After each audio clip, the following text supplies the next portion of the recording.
2025 ജനുവരി 1 മുതൽ രാജ്യത്തെ ചില ബാങ്ക് അക്കൗണ്ടുകൾ ക്ലോസ് ചെയ്യാനുള്ള സാധ്യത വർദ്ധിച്ചു വരികയാണ്. റിസർവ് ബാങ്ക് ഓഫ് ഇന്ത്യയുടെ പുതിയ മാർഗനിർദ്ദേശങ്ങൾ അനുസരിച്ചാണ് ഇപ്പോഴുള്ള നടപടികൾക്ക് കാരണമാകുന്നത്.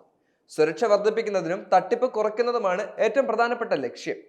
3 തരത്തിലുള്ള അക്കൗണ്ടുകളാണ് ഇനി മുതൽ അവസാനിപ്പിക്കാനുള്ള സാധ്യത. അവ ഏതൊക്കെ എന്നതാണ് ഇന്ന് ഞാനിപ്പോൾ പറയാൻ പോകുന്നത്. 2 വർഷത്തിലേറെയായി ഇടപാടുകൾ നടത്താത്ത ബാങ്ക് അക്കൗണ്ടുകൾ പ്രവർത്തനരഹിതമാക്കാനുള്ള സാധ്യതയുണ്ട്. കാരണം ഈ അക്കൗണ്ടുകൾ ഹാക്കർമാരും തട്ടിപ്പ് നടത്തുന്നവരും ടാർഗറ്റ് ചെയ്യാനുള്ള സാധ്യത വളരെയധികം കൂടുതലാണ്. രാജ്യത്തെ മുൻനിര ബാങ്കുകൾ എല്ലാം അക്കൗണ്ടുകൾക്ക് ഇടയ്ക്ക് പ്രവർത്തിക്കാൻ ഉപഭോക്താക്കൾക്ക് ആവശ്യപ്പെടുകയും ചെയ്യുന്നുണ്ട്. അടുത്തതാണ് നിഷ്ക്രിയ അക്കൗണ്ടുകൾ. കഴിഞ്ഞ 12 മാസമോ അതിൽ കൂടുതലോ കാലയളവിൽ ഇടപാടുകൾ നടത്താതെ അക്കൗണ്ടുകളെ നിഷ്ക്രിയ അക്കൗണ്ടുകളായി കണക്കാക്കുന്നുണ്ട്. അതിനാൽ അക്കൗണ്ട് ഉടമകൾ ബാങ്ക് അക്കൗണ്ടുകൾ സജീവമായി സൂക്ഷിക്കേണ്ടത് അത്യാവശ്യമാണ്. ഇത് ബാങ്കുകൾ നിർദ്ദേശിക്കുകയും ചെയ്യുന്നുണ്ട്. നിഷ്ക്രിയമായ അക്കൗണ്ടുകൾ ഉടമകൾ ബാങ്കിലെത്തി വീണ്ടും സജീവമാക്കുന്നതിന് ആവശ്യമായ നടപടികൾ പൂർത്തിയാക്കുകയും വേണം.